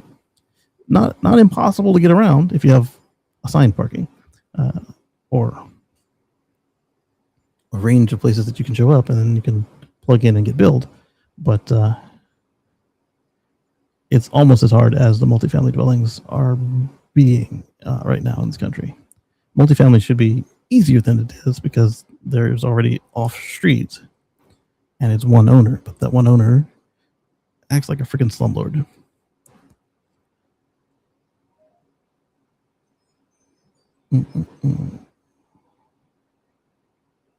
Get around delays. Chargers can draw power from nearby buildings and utility poles. Philadelphia isn't rolling out DC fast charging in a few spots. Tackling a harder problem. How do you make EV ownership work for people who park on the street every night? If more than half your residents can't install home chargers, then curbside charging is the backbone of adaptation. Yes. What stands out is Philly's level 2 charger plan.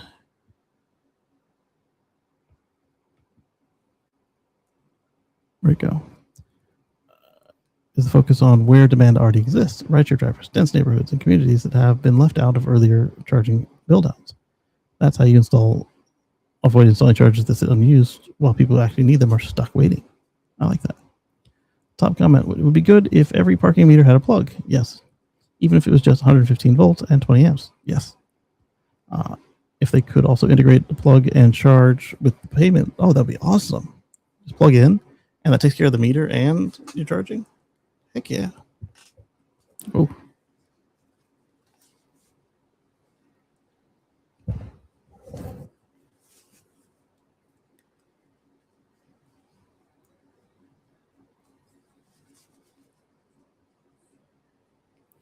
Okay. And now the screen is no longer in front of the screen because I did that. That's pretty cool. Turn your GM into backup battery power with GM Energy Home System video. I'll watch that later. It's probably the same as we've always seen. Tesla postpones S. What?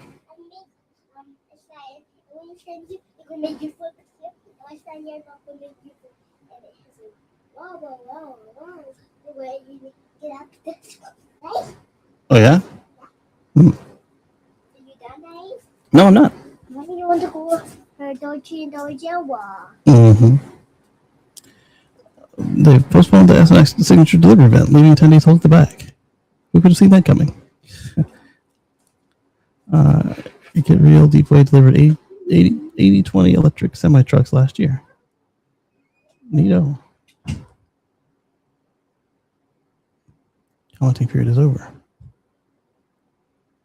The way 120, 240 works in the US, there's zero reason not to 240 instead. Same amount of wiring. Yeah, it's true. Have every 3 to 4 meters share 240, 30 amp circuit. Yep. Anyway, let's keep going.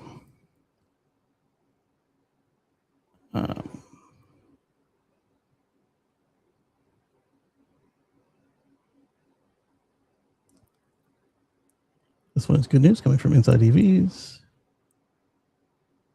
Close this one. Close that one. Close that.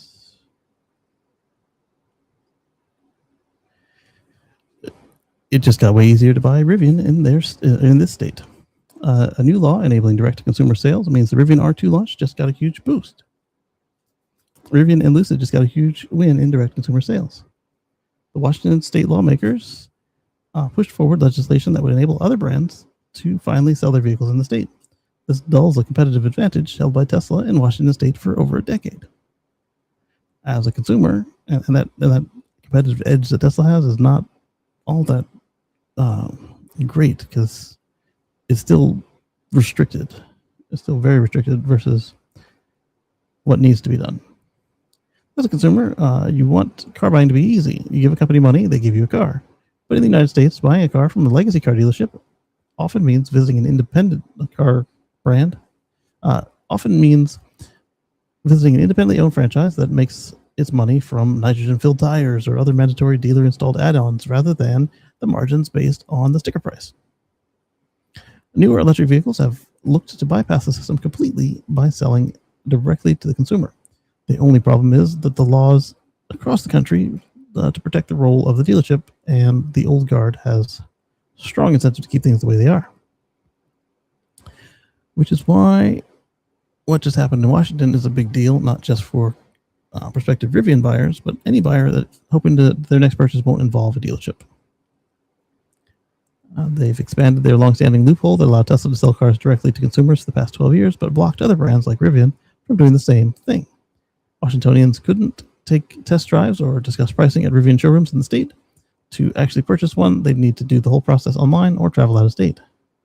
Last week, Washington legislators overwhelmingly passed Senate Bill 6354, sending it to Governor Bob Ferguson's desk to be signed into law. This new approach widens the door to allow Rivian and Lucid to operate more like Tesla and sell cars directly to consumers without needing a franchise dealership network. The whole ordeal is part of a broader ongoing knife fight between long-standing laws and new automakers who want absolutely nothing to do with the traditional dealership model. In fact, lobbyists from some of automakers like Honda, Ford, and General Motors openly opposed the bill, arguing that it gave electric automakers an unfair advantage. They didn't sign those contracts. You did. Deal with it. They want to bypass systems in order to gain huge competitive advantage, says the Honda lobbyist Craig Orland. During a hearing on March 5th, the legislation would not create a level playing field. It would, in fact, create two sets of rules for the same industry. As if not doing it doesn't create two sets of rules for the same industry. Goofball. Dealer franchise laws were originally designed to protect dealers from being steamrolled by automakers. A noble cause. That part. But companies like Tesla, Rivian, and Lucid never had dealer networks to begin with, meaning that they've spent years navigating and challenging these archaic laws state by state. Some states have loosened restrictions, but are still 14 states: Alabama, Arkansas, Connecticut, Iowa, Kansas, Louisiana, Nebraska, New Mexico, North Dakota, Oklahoma, South Carolina, South Dakota, Texas, West Virginia, and Wisconsin, so 15 states. which outright banned direct-to-consumer sales. Washington is just the latest to move an ongoing wave of states that become more in tune with how consumers are becoming accustomed to purchasing cars in a new era. And it's an important one since EV sales are strong in the state. Congrats to Rivian and crew. They want to bypass systems in order to gain a competitive advantage, says the lobbyist. What is the huge competitive advantage? Not being forced to use a middleman to add little to no value, to add massive overhead and limit consumer choice? It's a tremendous win for the consumer. I hope legacy brands can take advantage soon. They're saying down with dealership and NADA. However, the whole point of the protection laws was so that Ford, GM, and everybody didn't steamroll the dealerships. So there should be a way for them to buy back all the franchises and then do their own thing, and that would be fair. They made this bed.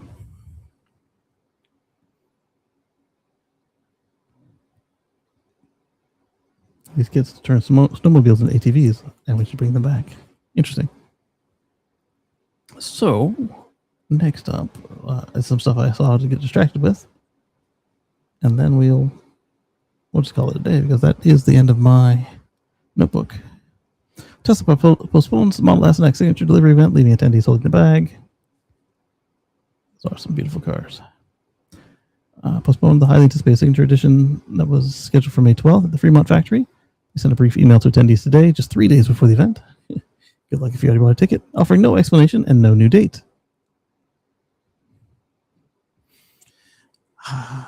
And I keep saying how hostile they are to customer loyalty. Yes, they have one of the highest customer loyalties out there, but it all goes one way. That was part of the Grok thread I had there, and it agreed. It read it wrong at first. It's like, they have the highest loyalty out there. I'm like, yes, they do.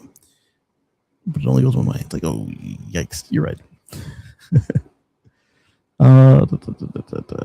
Last minute postponement, leaving buyers who already spent thousands of dollars on a plane ticket and hotel reservations holding the bag. Why didn't you drive your car to the car celebration? I realize not everybody has free supercharging. However, that would be the way I would do it personally. Just drive the car to the car celebration, or let it drive me, as the case may be. 2-sentence email for $159,420 event.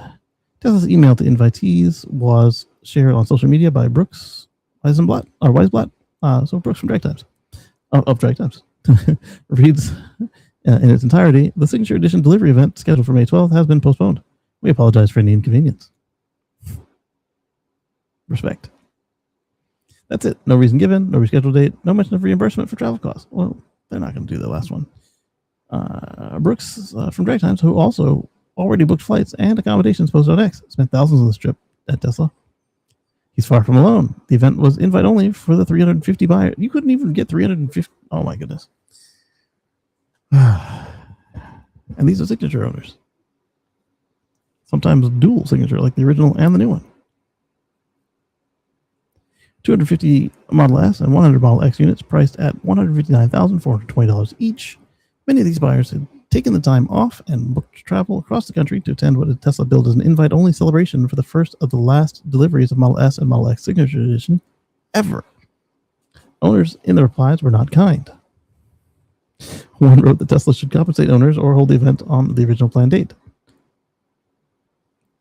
Tesla's pattern of last-minute event changes. This is far from the first time that Tesla has pulled the rug on a scheduled event. When the company was preparing to deliver the first Model S Plaid in 2021, it delayed the delivery event by a week because Elon said it needed one more week of tweak. Tesla is also pushed back the Tesla Robotaxi unveiling from August to October of 24 to allow building more prototypes. But those delays came at least with some explanation. This time, Tesla gave its highest spending customers who just paid $159,420 for a collector's car and signed a no resale agreement with a $50,000 penalty. Nothing more than a generic 2-sentence apology. I'd say it's barely an apology at that. The timing makes the lack of communication even worse. 3 days notice is not enough to cancel or change most airline bookings without penalties. Yeah, that's the other part. Like, if they done this before it was too late for the change fee, or you could like change the booking date and put it on postponement and then pay the fee to modify. But at this point, some of the arrangements are just forfeit. Oh, you could do travel insurance. Yeah, but you're still not going to be made completely whole. You'll just not be out of the bulk of it. You still have to buy that insurance. What happens next? And at this point, I would say if you are traveling for Tesla in the air, on a boat, on a train, it might be wise to consider the travel insurance, just because they might do this again. What happens next? Tesla hasn't said when the event will be rescheduled. They also haven't indicated whether the postponement affects the actual delivery timeline for the Signature Edition vehicles, or if buyers will still receive their cars on or around the original schedule. That's also important. I'm gonna go out on a limb and say that the cars are delayed for some reason. As we reported last month, Tesla confirmed that the S and X production is over, with the Fremont factory line being converted to manufacture Optimus and humanoid robots. Yeah, but on the call he said May is when it's actually going to happen. Signature Edition was supposed to be the grand farewell, the sunset celebration of the factory where the S first rolled off the line in 2012. Top comment by Kay. That's what you get for supporting that company, especially going so far as to pay a premium price to them. For the sunset, like I was postponed, no reason, no new date. A lot of people out of a lot of money on non-refundable travel. Now, what would be cool is if it's only a short delay and it comes with whatever's supposed to replace the X, because yes, the S doesn't need immediate replacing, but to not replace the X is leaving a significant chunk of the market out. And I'm not saying that there's no customers for the S, but how many S classes did they sell at Mercedes last year in the States? Electric's take, this is embarrassing, not a good look for Tesla. They are Tesla's most dedicated enthusiasts, people who were specifically invited to spend $159,420. I'm curious how many times he put the whole price in there. $159,420 on a numbered collector's vehicle. They signed restrictive no resale agreements with $50,000 penalties, booked cross-country flights, and Tesla rewarded the loyalty with the 2-cent email before the event. The complete lack of explanation makes it particularly bad. At minimum, they should. Did I just get popped to the top? I thought we were in. Interesting.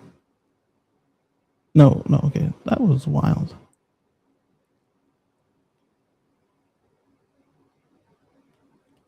These buyers would likely understand. Wait, they don't understand and shouldn't have to accept as a radio silence from a company that just took $160,000 from each of them. Highlander says, Happy Mother's Day to your wife, Mr. Green. The Highlander home of kindness is always free. Yes, I will let her know that you wish her a Happy Mother's Day. Thank you. At the minimum, Tesla should reimburse the non-refundable travel costs for attendees who booked and traveled based on the original invitation. The basic customer service for a product at this price point. Yeah, that's true, and it's only 300 people. They could have ate this and wrote it off as a marketing expense or something. Whether Tesla will actually do that is another question entirely. The company doesn't even have a PR department to field the complaints. They won't. He doesn't get it. So let's see.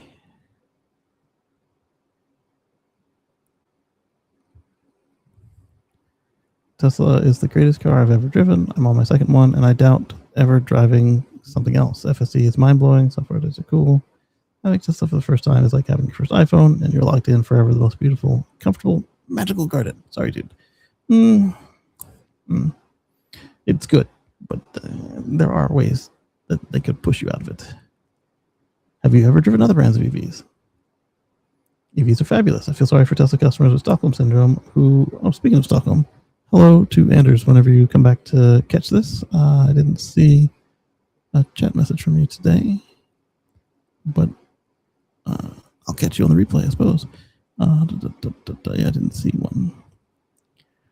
Hopefully it's for Mother's Day, and if not, then I hope whatever is going on goes well. Like maybe it's a sports game or feel better soon. I don't know. EVs are fabulous. Feel sorry for Tesla because of time syndrome. I have no idea how nice all the other EVs are now and safe they are with cross traffic LiDAR and automatic emergency braking. Blah, blah, blah. I mean, they are good, but yeah. My employer forced me to use an iPhone for the first time about a year ago. I will never, ever own anything. Horrible. Every single thing about it is horrible. Yeah, I have an iPhone for work, and I don't like it.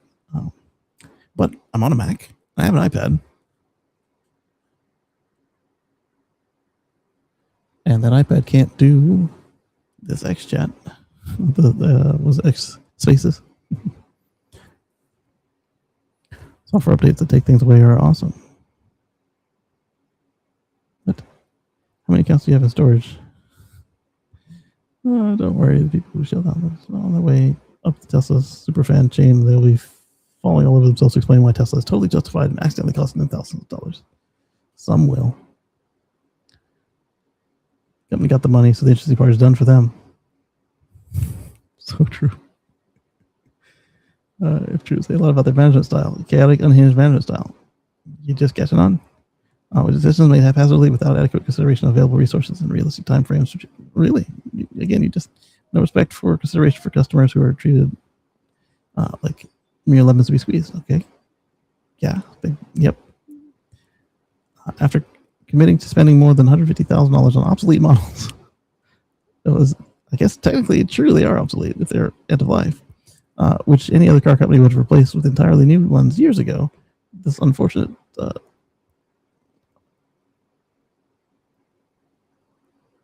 Yeah. All right. See you there, Islander.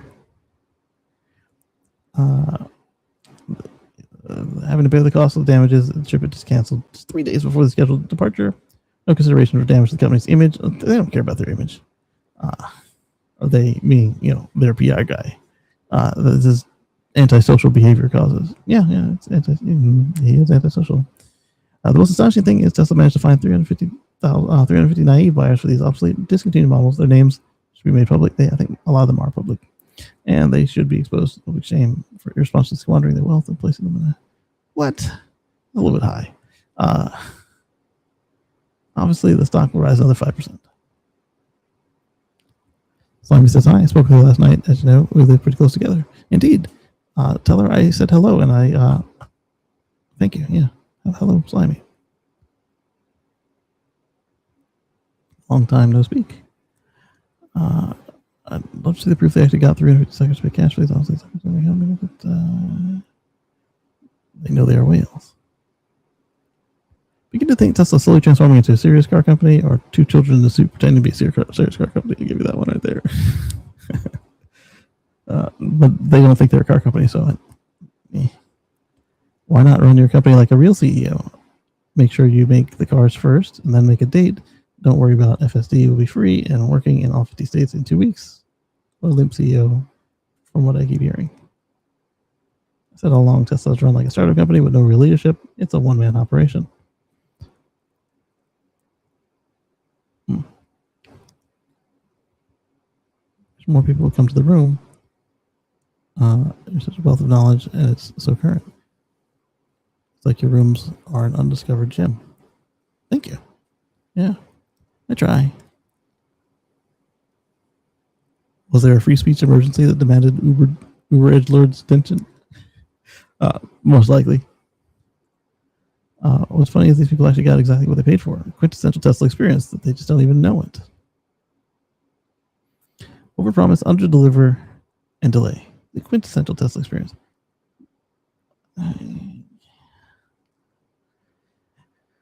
They stopped underpromising a long time ago. I'll give you that. At this point, it's never deliver. Depends on what you ordered. The company that always disappoints. They never disappoint me, and nearly always do it as I expected.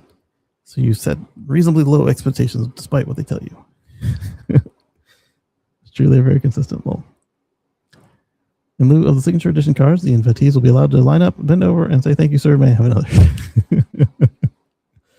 We apologize for the inconvenience, was God's final message to his creation in the Hitchhiker's Guide to the Galaxy, which is presumably why Musk uses it so much. Maybe. I didn't know that. Or didn't realize it.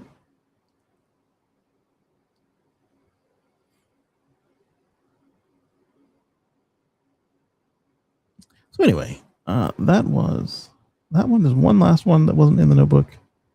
And it shouldn't be such a Debbie Downer.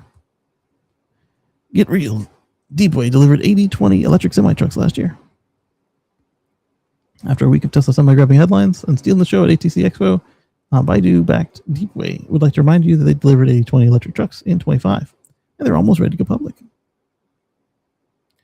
509 units in 23, 3,002 units in 24, 8,000 plus last year. 26 companies showing no signs of slowing down as they prepare for IPO. 300. I don't care about their finances. I mean, I do care that they don't go out of business, but my goodness, that's quite a long frame they've got there.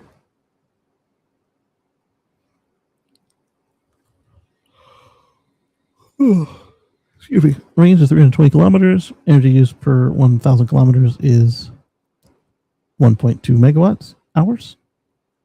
Charging time is 0 to 80% in 36 minutes, so they're right in line with the industry. Motor rated peak power is 138 times 2 or 290 times 2 kilowatts. Level 2 ADAS is standard on all models. It's the Starway cab over style shown at the top. Offers 320 kilometers or 200 miles of range. From its modest 120 kilowatt hour battery pack. That is tiny for a semi-truck. Downright tiny. Capable of charging 0 to 80 in 40 minutes. Deepway Star has a more Tesla-ish anti-agile look and significantly longer range, offering more than 500 kilometers or about 310 miles from its 600 kilowatt hours. There you go. Of battery packs that can plug into charge ports 2 at a time. Yeah, Brian and I were talking about that. You do 2 charge ports just because you had to get it going. Send an invite on X. Yeah, I can. Let me see. Share. Invite via chat.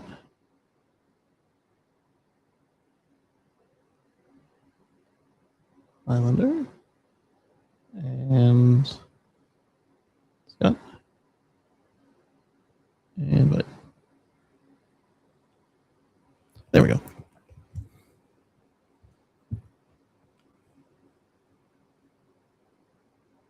So 2 charge ports for CCS, but I wonder if they have an MCS port. If that's too long to wait, Star can swap its tired batteries for fresh ones in special battery swap stations in 6 minutes. There's that, but you shouldn't need that if you're sticking to the regs. It's not all sunshines and lollipops. Driving range drops from 500 to 400 kilometers at the truck's fully loaded 40. Oh, that might be why Tesla's hammering so hard that they don't have a drop when they get fully loaded. In fact, it's the other way around. Since they spec fully loaded, you actually will usually do better. As we saw with Charge on Less. Run on Less? Run on Less.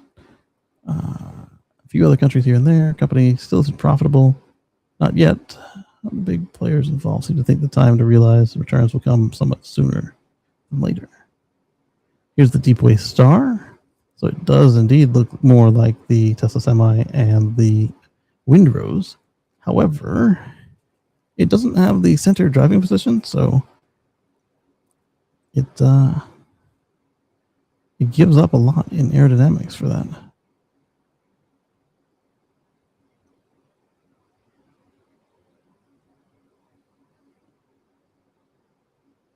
Interesting. There's the 2 charge ports.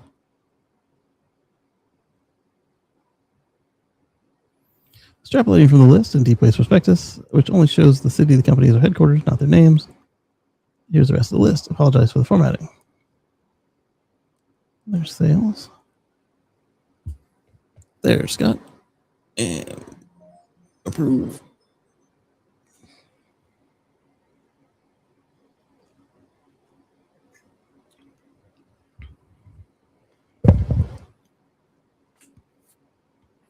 All right. Thank you, Mr. Green. Now I'm a speaker. Good to see you. All right, so Shackman could be one of the headquartered in CUN. Interesting. Yeah, so electric semis, I'm all for it. 513 kilowatt hour versions appear to support Cattle's QG energy battery swap with 3x 171 kilowatt hour modules.